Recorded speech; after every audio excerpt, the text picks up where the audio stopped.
Sweetness and lightning. Well, some of you guys know I can cry at the drop of a hat. I've found I can tear up at nearly anything.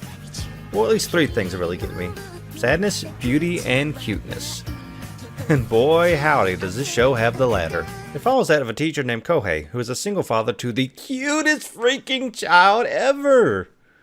Guys, you have no idea. You cannot understand how adorable Tsumugi is. Me and the new Neo Japan gang were watching episode 1 together, and we couldn't stop awing over every little thing this kid did. She's so polite, she's energetic, and honestly one of the most realistic kids in any show. At least that's what some people are telling me anyway. I mean, look at her. Look how she's waving goodbye on that one foot. Look at this scene. Look at that scene.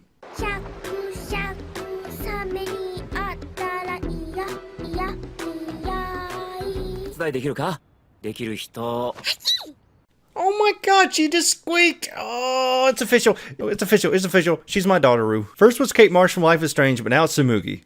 She is precious to me. And if all this cuteness isn't enough for you, it gets better. They meet a young girl sitting alone eating and crying. Tsumugi approaches her asking why, and she says it's just because her food was so good. Of course, that gets Tsumugi's attention.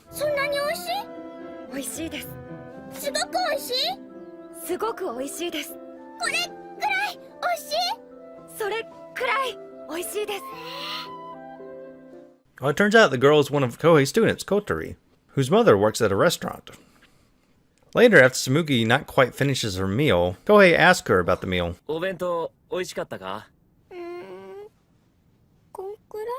Then Kohei arrives one day while Tsumugi is doing this.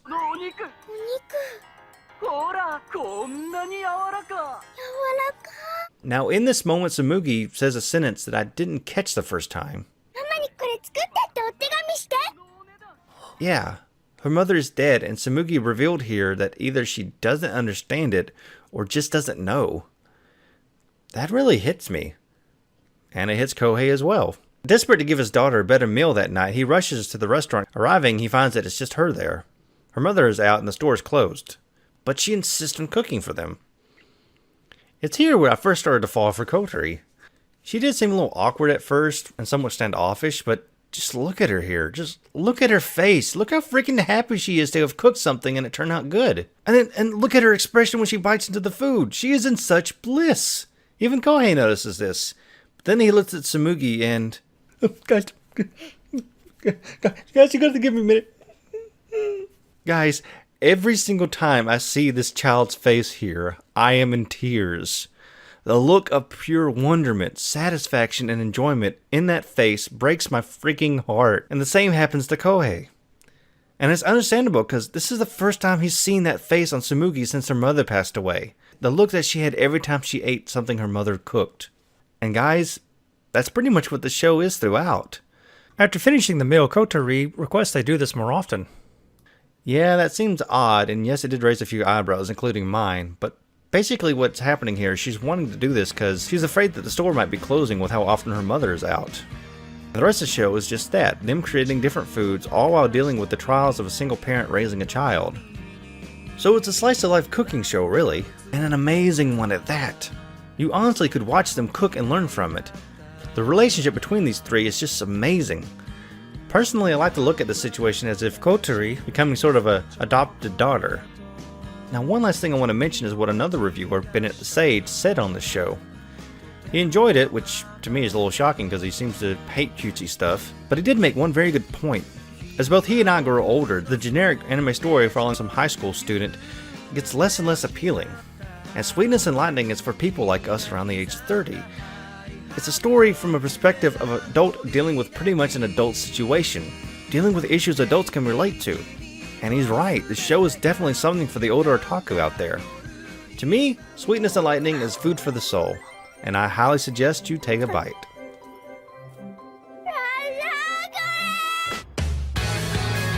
Erased. This show premiered during the winter lineup at the beginning of the year. Despite being one of the first shows to watch, I knew it would most likely top the favorite list at the end of the year.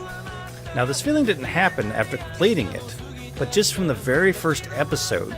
Remember my discussion in last year's video about School Live and how I had an overtop reaction to it? Well, Erase gave me that same reaction. In episode 1, we follow our main character, Sotaro Fujima, a 29-year-old struggling manga artist who works as a pizza delivery boy. First watching this show with no info, I thought it might be just a romantic slice of life, but then, Jesus! Oh, that was loud. Yep, turns out Satoru has had a unique ability all his life. He calls it revival.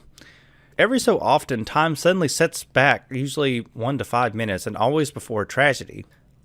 Later, after surviving another revival, he heads home and is surprised to see someone there. Well, this is odd.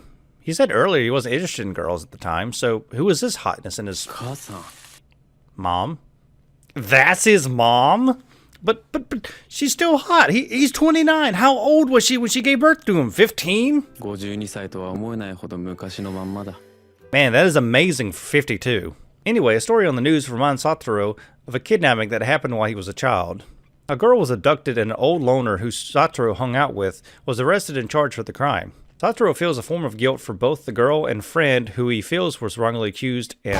God, would you stop that? Jeez. Yes, Satoru has another revival, only this time his mother's present. They don't see anything happening, however, his mom notices something. After thinking about it, she suddenly comes to a connection. She plans to talk to Satoru about it when...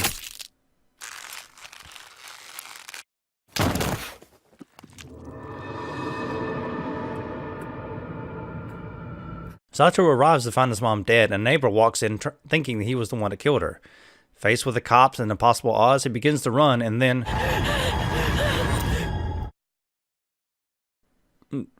Okay, so he had a revival. Good, but... Wait, what? No. No. There's no way. That's right, folks. This revival sends him back 18 years.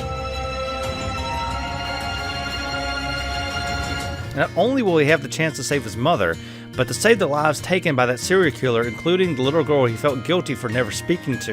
The rest of the series deals with Satoru trying to befriend this loner girl while trying to solve the mystery of who the killer is. Premise-wise, this is one heck of an engaging story. I feel there's no need to explain further on because I'm sure you are all already sold, but also it is impossible to show any more from this show without possibly spoiling everything. And it is extremely hard because there are so many powerful and well-crafted scenes in the show. It pains me that I can't talk much about these scenes. Maybe even if people ask, I'll do a full review on it, but for now, just heed my word and check the show out. This show is why I love anime. Some of the best storytelling can occur. Scanning through the show again for the review, I kept getting shocked by little details in dialogue that I didn't remember. And that is what makes a great show. It rewards you with each additional viewing. I hope my words have helped shed a light on the anime that truly deserves to be remembered and not forgotten. The industry would feel a little empty without it.